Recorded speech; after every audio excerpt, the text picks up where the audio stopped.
سوال ہے کہ وضو کا سنت طریقہ کیا ہے؟ بھائی وضو کا سنت طریقہ یہ ہے کہ نسائی شریف کے اندر آتا ہے کہ پہلے بسم اللہ پڑھی جائے، اور اس کے بعد جو بخاری شریف میں اس کا طریقہ وضو کا موجود ہے کہ پہلے دائیں ہاتھ پہ پانی گرایا جائے، اس کو دھویا جائے، پھر اسے بائیں ہاتھ سے یعنی کہ ان دونوں ہاتھوں کو 3 مرتبہ دھویا جائے، پھر یہ کہ منہ میں پانی ڈالا جائے اور ناک میں پانی ڈالا جائے، یعنی کہ کلی کی جائے اور ناک میں پانی ڈالا جائے، یہ دونوں چیزیں اکٹھے کی جائیں۔ اگر الگ کی جائیں تب بھی صحیح ہے، اس پر بھی پچھلے ہم سوال کے جواب میں وضاحت کر چکے ہیں۔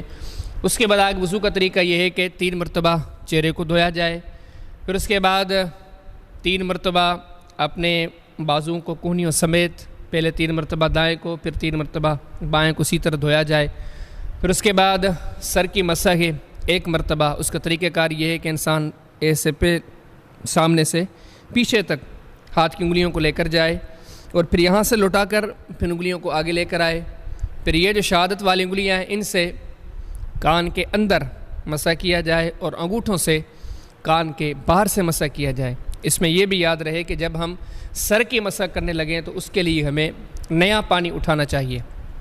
سر کی مسح کے بعد 3 مرتبہ دائیں پاؤں کو دھونا چاہیے، پھر 3 مرتبہ بائیں پاؤں کو دھونا چاہیے۔ یہ مختصر وضو کا طریقہ ہے۔ باقی اس میں یہ ہے کہ سنن ابی داؤد کے اندر آتا ہے کہ وضو کے دوران انگلیوں کا خلال کرنا چاہیے، یہ بھی نبی کریم صلی اللہ علیہ وسلم کی سنت ہے۔ ہاتھوں کی انگلیوں کا اس طرح اور پاؤں کی انگلیوں کا خلال ایسے ہے کہ آپ اس انگلی سے پاؤں کی انگلیوں کے بیچ میں خلال کریں۔ اسی طرح ترمذی شریف کے اندر یہ بھی آتا ہے کہ نبی کریم صلی اللہ علیہ وسلم داڑھی کا خلال کرتے تھے۔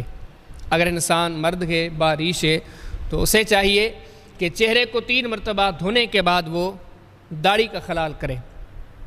اچھا، بطور معلومات 1-2 اور چیزیں بھی آپ کو بتا دوں کہ بخاری شریف کے اندر یہ بھی ثابت ہے کہ وضو کے تمام تر اعضاء 1 مرتبہ دھوئے جائیں تب بھی وضو صحیح ہے۔ اسی طرح بخاری شریف کے اندر یہ بھی ہے کہ اگر کوئی بندہ 2 مرتبہ تمام تر اعضاء کو دھوئے تب بھی وضو صحیح ہے۔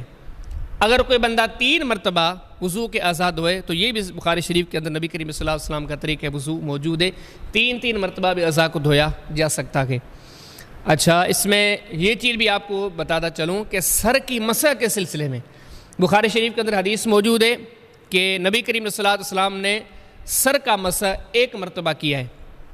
اسی طرح سنن ابی داؤد کے اندر موجود ہے کہ نبی کریم صلی اللہ علیہ وسلم نے سر کا مسح 3 مرتبہ بھی کیا ہے، لیکن سر کا مسح 2 مرتبہ ثابت نہیں ہے۔ یہ وضو کے مختصر طریقے کے ساتھ مسائل بھی ہیں۔ اچھا، یہ چیزیں بھی آپ کو بتا دوں کہ کئی ایسی چیزیں ہیں جو وضو میں نہیں ہیں لیکن غلطی سے ہمارے معاشرے کے اندر ان چیزوں کو وضو میں شامل کیا گیا ہے۔